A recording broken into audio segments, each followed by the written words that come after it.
Welcome, everybody. My name's Marilee Burnett, and I am back again with the messages for the week of September 2nd, which is going to be pretty incredible. We have some big energy going on, so we will be talking about it in depth. If this happens to be the first time that you are visiting my channel, I would love it if you would become a subscriber by clicking on that subscribe button down below. Also, go out to my website, marileeburnett.com. That is where you'll find all of my content in one place, including the written articles for the month of September, which will include this incredible healing new moon in Virgo that we're going to talk about. Also, the upcoming eclipse in Pisces that you want to pay very close attention to because it is trying to help you get out of the way the things that you need to, so that when the nodes shift in January and we start to do the work with Pisces and Virgo, we're ready. So this month of September is your pre-work, and you want to make sure that you show up and do it. So you can check out my written articles by going out there, subscribing. I will email them to you so that you have them in advance, or they're always posted out on my website early as well. So you can, again, start to do your pre-work and get prepared. Eclipse season is always about big letting go. And the lunar eclipse kicks off first, which is an emotional letting go. And then we have the new moon solar eclipse, and that'll be October. So stay with me. We'll talk about that. But we'll get started this week talking about the big shifts that are happening. So AstroGold is the software that I use. There's a great program that you can download and even use the app for day-to-day guidance if you'd like. Or, of course, book a session with me because I can really get into the details with you because I am a Virgo rising. So I'm looking forward to this new moon in Virgo because wherever the new moon happens, especially when it happens in your sign, it's a new beginning for you altogether, right? I'm literally going to do a makeover during this new moon energy. So look to see me next week. Things might look different. All right, let's get started talking about that. I set us up for Monday, September 2nd, and you'll notice a couple of things. Briefly, I'm going to talk about this Pluto in Capricorn energy, and you can go to last week's video for some more details on this as well. This is the last time we're doing the work. Pluto's power. Pluto's a psychology. Pluto is fear. But most importantly, Pluto is about going through a rebirth process. 29 is the last degree. So it's a test, right? It's extreme. It's intense. So you add that intensity to the Pluto energy, and you can imagine we have some major work to do. And the things that no longer serve us from the energy of Capricorn have to fall away and die in order to be reborn, right? So it's not time to hang on to things. The more you try to hang on to something, especially in the house where this energy sits in your chart, you're going to realize you are fighting an uphill battle and it's not going to work. This is a time to let things go. So Capricorn is, I keep joking about this, but it's old white men, right?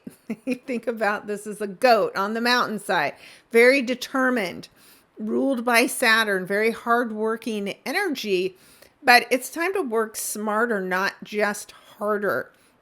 These are old structures in government that no longer serve us. So it's time for new energy to come in as far as governments go as well.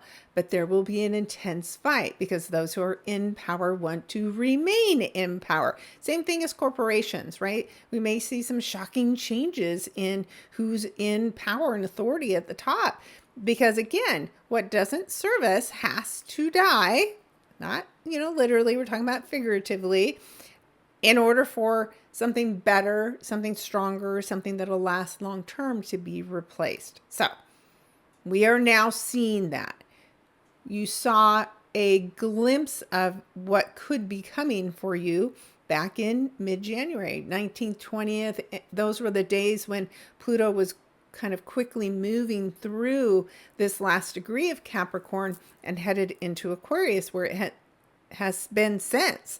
So we've been getting a preview of the Aquarius work since January. And now, before we can get started on that new beginning, we have to finish up this work. And so it will be intense from now till about November 19th.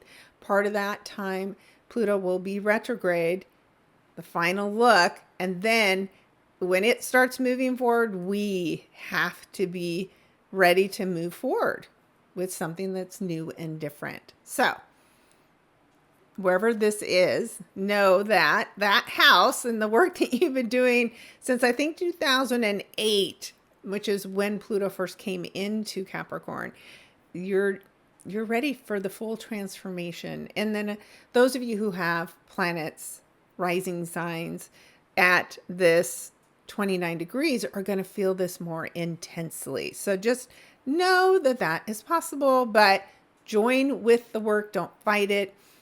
And it will be somewhat easier. And this can be psychologically straining too. So I have lots of hypnosis sessions out there that you can go tune into that can help you through the process, or you can book a session with me. All right. So that's one big thing. Now, the real big thing is this, like I said, beautiful healing new moon in the sign of Virgo.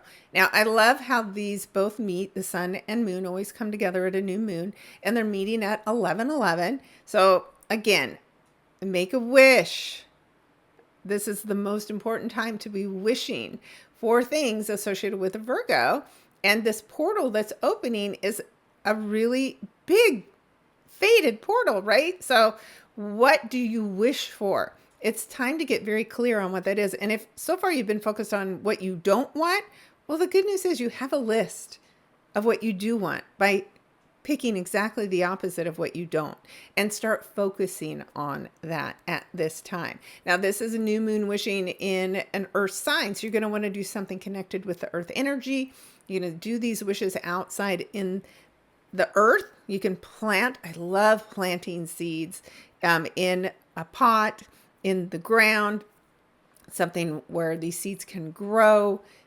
So really take advantage of this, because it, again, Virgo energy is about healing, especially healing in ways that isn't like traditional medicine. So doing things like meditation and hypnosis, right?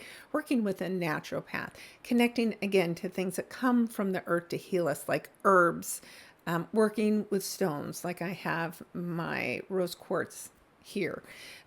Whatever it is, get comfortable with the idea of healing and stop being stuck with and married to your pain, because you don't have to continue that anymore. 6 houses, the work we do, that Mercury's the ruler of Virgo. Some suggest Chiron is associated with this Virgo, because Chiron is a healer and a teacher and a coach as well. So whatever you associate with, tune in and let this healing new beginning journey happen for you. And my hair is going to drive me crazy today. All right. I feel better. Next, when we look at the 1111 energy and what is it connecting to, you'll notice as we scan around, there isn't exactly anything else that is at 1111, right? That just makes this really important energy in and of its own. But you will notice that there is a confrontation energy with Saturn in Pisces, the opposing sign. They're 5 degrees apart, but Saturn is strong. Saturn has big rings, and it suggests, because it's in retrograde, the conflict that you're having has something to do with the past, right? Pisces is another healing sign too, right? But it's water. So it's more about our emotional self. So there's some conflict here that can lead to the healing work that you need to do. You'll also see that the North Node in Aries, sitting at 6 degrees, is having a bit of a difficult conversation with Venus. And as we get into Tuesday, we'll talk about this more.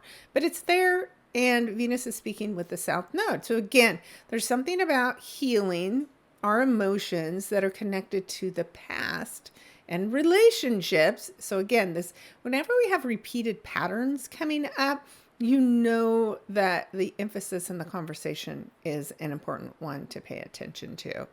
Other things that are going on, that Pluto energy I talked about. Pluto and Mars for the next couple of days are having an awkward conversation. So this can be weird power struggles. This can be weird power partners, but usually it's a power struggle because it's an awkward energy in conjunct, which you can just barely see this green line, is not a straightforward connection. It's uncomfortable and unusual. So there can be information that you learn, and maybe because of learning it in this weird, awkward way, it's this thing that's kicking off this healing work for you. So that's something to pay extra special attention to, especially because at the same time, Mars is squaring with Neptune. And so Neptune can make things foggy. And I think when there's a square, those rose-colored glasses have to come off. That fog has to clear. But it's not a time to make big decisions where you just change direction and do something crazy. It is the time to make sure that you see every possibility in front of you very clearly, and from that point, make a change.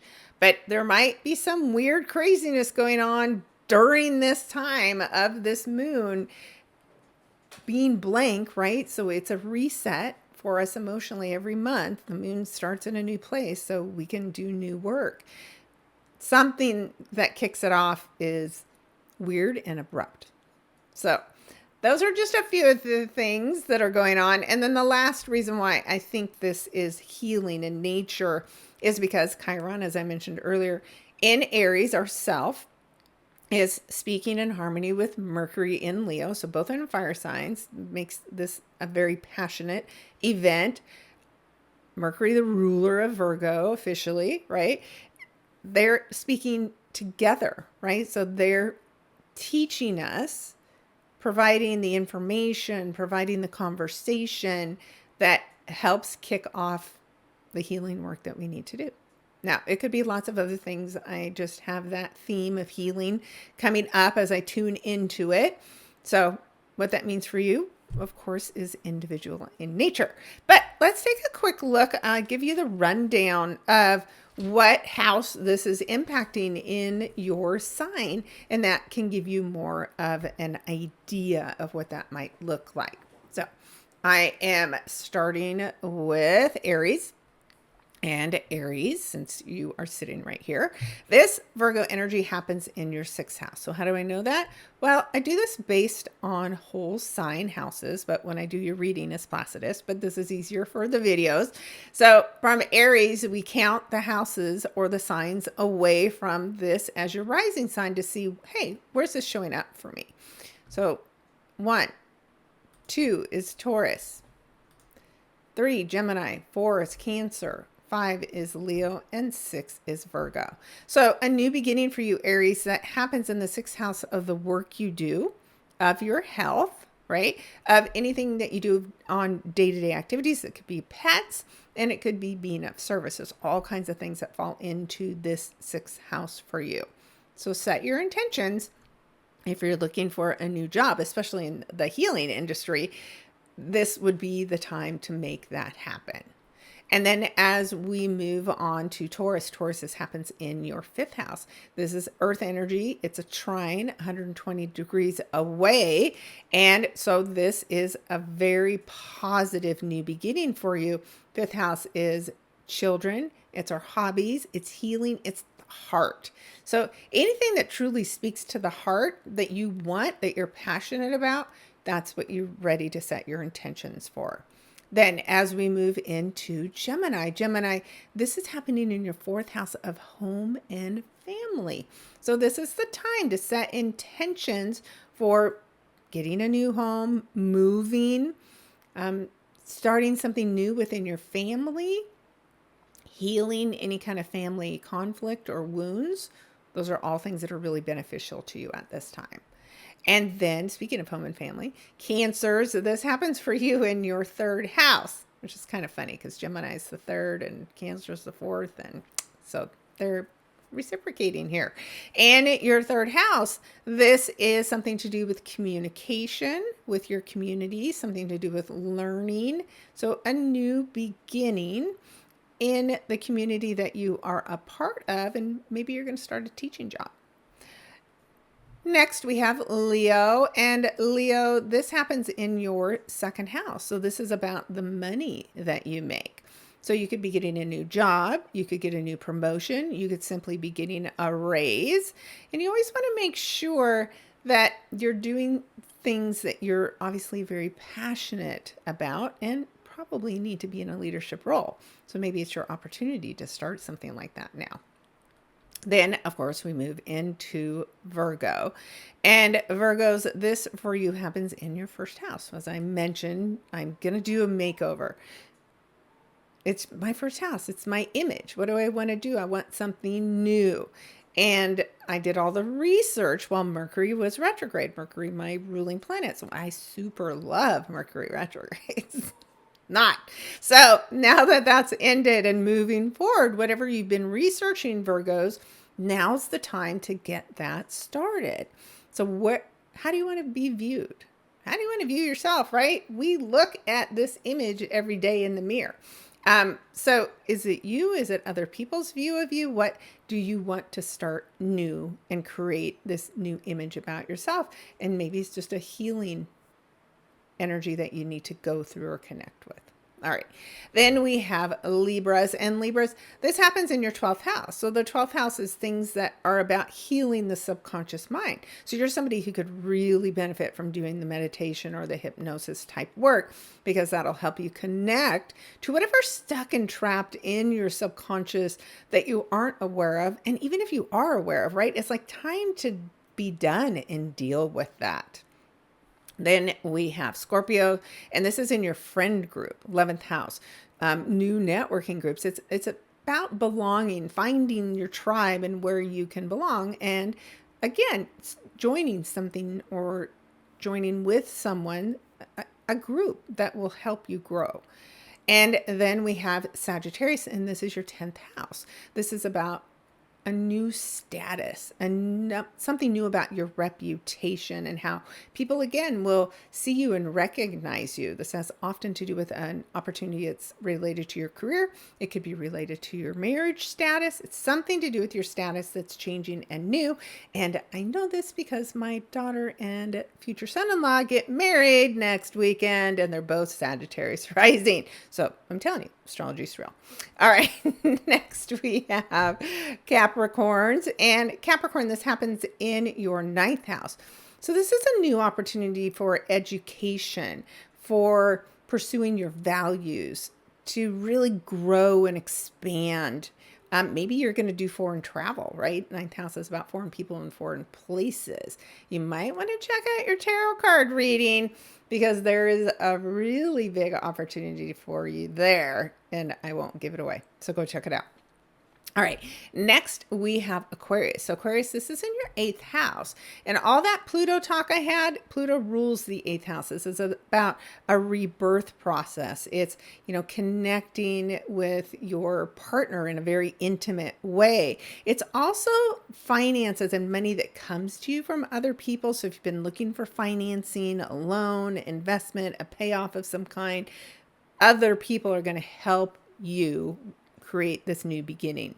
And it could affect you financially. And then Pisces, your sign, again, where that Saturn opposition energy sits, it is your 7th house. So there is something new about your marriage partner, your business or business partner, that will come to fruition at the time of this new moon. Okay. Whew. That's a lot on Monday. So good news is the rest of the week's a little bit lighter. And so we are going to move forward, and we're going to take a look at Tuesday. All right. On Tuesday, what I mentioned earlier was that we're starting to see this Venus in her home sign of Libra. So Venus, of course, is happy at home. is having a conversation with the South Node. So these are feelings or people, love, money, relationships from the past. Now, you could just be thinking about them. You could be reuniting with people from the past. And something about that work that you're doing creates tension with this North Node in Aries, which is about you pursuing, what it is that you want and desire. So there's something about balancing, the future and the past whenever we're working with the nodes. There's lessons to be learned and they're fated. And then Venus brings the people in, the situations that we need to learn from. So this is a big, important day on Tuesday. Now, Venus can also be about beauty, and it can be about things that we buy, and it can be about the things that we, invest in and we put value in. So it's, again, a fated, big, important day that shows up. Then that energy that we talked about where Pluto and Mars are having a weird conflict, odd get together. These are, two power players that could be having a weird conflict that's suddenly unexpected. It's exact. So expect there to be more kind of psychological warfare even going on Tuesday as far as the collective goes. And if you're feeling weird and out of sorts, don't overreact on Tuesday. Just kind of pay attention to how you're feeling, maybe journal about it. But don't overreact, but it's a good time to change your mind, right? That's the thing about the Gemini energy is it's about both sides. So there's something that maybe needs to come out, and maybe the truth comes out in a weird way. So again, this is one of those days where sit back and eat some popcorn. It might get real interesting as far as the collective energy goes. And then again, that exenergy, that's a new word. The energy between Mars and Neptune, who's now is clicked off that 29 degrees, is now moved down to 28. They're still in that difficult conversation as well. So things are changing. Definitely changing at this time. Whoa! My dog agrees. All right. Now, just so you know, whenever you do recordings or readings and things that happen during the recording usually have a message. And so I find it funny and interesting, of course, that my dog, who's a Shiba Inu and just love him to death, is, interrupting and abruptly shocking and surprising you, right? So it kind of tells you, right? Whatever is going on Tuesday, it's abrupt and it might shock you. So we'll have to see if that turns out to be true. All right, let's move to Wednesday. All right, on Wednesday, we're going to see Mars ingress, which means goes into a new sign, Cancer. Now, I always say Mars energy in a watery, emotional sign is not happy there. He's a little spoiled brat, quite frankly. Because his dad doesn't want to feel. He wants to act, right? But when planets go into energy that they're not comfortable in, then of course there's work to do. Because we can't just act out all the time. We have to pay attention to our feelings and we have to do something about it. And we have big work to do because as Mars goes through the sign of Cancer, it's actually going to go into a retrograde at the end of the year. So it's not till it gets to about, I think, 17 degrees. So these first 17 is all fresh and new energy, but the energy from 17 to 29 is going to go through a retrograde. And that means that we have until literally April of 2024 before we finish this work. So this is tied to the eclipses. It's tied, of course, to the house that you have this energy in and Mars's action and motivation. And it's very strong feelings, right? It's something that we're very passionate about. We're very emotional about. It can have something to do with women, mothers in particular, reproductive rights, something we're fighting for. So here in the U.S., could it be that we start to see changes that we're fighting for come to be? So no matter what side of that argument you are on, I can just tell you there's going to be big opinions about it, and both sides are going to be fighting over it. So we'll see. Also has to do, again, could be home. You want to make sure you're not fighting more than you should at home, right? But it is time to stick up for yourself where your family is concerned. So all kinds of stuff, we'll be talking about that as we go through it, of course. But again, we have until the end of December when this will go retrograde and actually be in the sign of Leo. It'll just enter Leo and then come back and work its way through. So again, time to tune in to how you feel and how do you respond to how you feel. Okay, so that is the biggest work on Wednesday. So let's move to Thursday. All right, and you're going to see on Thursday, if you follow me, I always say the bolder the lines are, the more impactful. So we're seeing connections here on Thursday. There's faint, and I'm going to tell you, this is the one that I'm watching the most, because when Mercury is squaring to Uranus, there's things that are being shooken up, and it can be things affecting travel. It could be finances. It could be the stock market. It's a change, right? It's a square energy. Mercury in Leo is speeches from leaders, right? There can be shocking information that affects a leader of some kind. So that it just is starting to get more intense at this time. This is going to stir up Donald Trump's chart because of the fact that he has, speaking of Mars, around this 26 degrees of Leo. So there is something that he's definitely under pressure about that is going to cause some chaos. You just can't make this stuff up. Like, debates are coming up and conversations are going to get stronger and more vocal. So there's something informative this day that just starts kicking off the crazy. So that's Thursday. And then what we really see, again, it gets bold, is on Friday.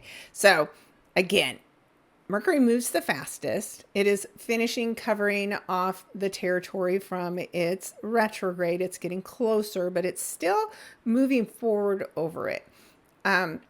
We call it shadow because this is a second look over territory that the planet already covered. And so by the second forward pass, where it's technically gone by 3 times, forward, backwards, and forward again, we should be clear on what it is that we need to do or change.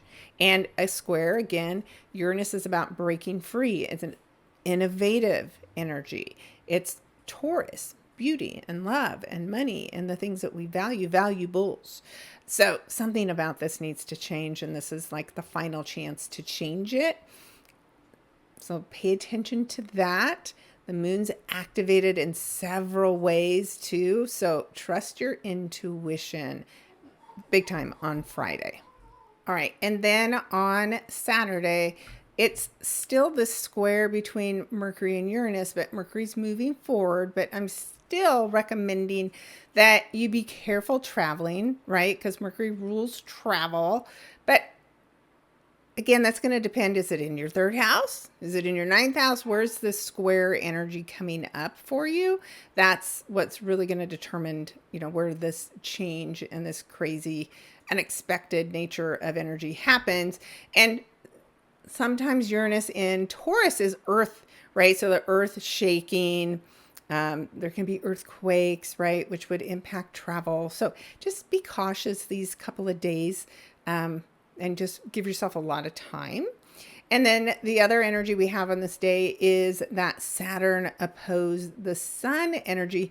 So this is a conflict between 2 powerful egos, and egos need to be balanced, right? Saturn, Pisces, somebody who is like a foreign leader, and the Sun in Virgo could be a woman, right? Feminine energy versus this masculine leader. So there's some kind of a conflict. You don't want to get into ego wars on this day, but it's a good day, to find balance between two things, two people. So that is Saturday. And the last big thing that I want to talk about, and we've been talking about this ever since Venus, way back, it seems like a long time ago, we had Venus at 29 degrees of Leo, and it started this continual yod. Now, a yod is when we have one planet, which is at the apex at 29 degrees, and then it makes this inconjunct or odd angle to another one, which is this, of course, Pluto and Capricorn at 29 degrees. And the second piece of this ends up being that Neptune in Pisces energy. Now, Neptune has moved off the 29, but it's still within the orb, which means the degree distance of orbit of these planets apart from each other. So these two working together, Neptune and Pluto, brings things to the surface, right? And what they bring to the surface is helpful to your mission. Mercury at 29 degrees of Leo. You have a mission. And this is the last planet, started with Venus, again happened with the Sun, and now the final lesson is Mercury at 29 degrees of Leo. An intense lesson. Part of the retrograde work too. So all the things are coming up for a final conclusion at this time. And you definitely want to take on the mission. You want to pass the test. And Leos, what do you love? What are you passionate about? Are you speaking up about it? Are you doing things that are fun? Are you committed to having fun? And are you committed to letting go and releasing those things that are keeping you stuck, right? Mercury wants movement, communication that's fun and joking, right? It's not about being so heavy and serious. So this could be, again, this big finale on Sunday for something that's been activated through this whole second half of the year in your life. So whatever that's been for you, this is the big final conclusion. All right. And then that's it. That's the week. We will start looking at next week. So we're going to see Mercury move into its home sign of Virgo. That'll be really important. And then we're going to end up having this beautiful activation of Jupiter throughout the week. It'll have a tense conversation with the Sun, which you're beginning to see here, but it's going to have a beautiful conversation with Venus, also in the air sign in Libra. This is about relationships, and Jupiter in Gemini, conversation that can bring some blessings and healing. And then they're going to join with the moon in Aquarius. So this is a really beautiful kumbaya where everybody's coming together. So we'll see what that blessing is for each of us as we get into next week. So of course, I'd love to work with you if you want to know more specifically about any of these big changes that are coming, whether it's the Pluto work, whether it's the eclipses, these new moons and full moons for the rest of the year. We've got to finish the work in 2024 because 2025, everything's changing. Planets are big changes, shifting signs at the same time. We're not going back, guys. I'm sorry, but we're not. It is about moving forward. So whoever came up with that slogan, they must be into astrology because in 2025, we are literally moving forward and we're moving on. So what that looks like for each of us, of course, is a little bit different. All right, guys, thanks for tuning in. I will see you next week. And don't forget to go watch the tarot messages. They're beautiful cards this week. I was very happy with how all of those turned out as well. Like, comment, subscribe. And again, I'll talk to you next week. Thanks, everybody. Be sure and check out your weekly tarot card messages as well. Those, along with this astro lesson, are going to give you the big picture. Thanks again for tuning in. Talk to you next week.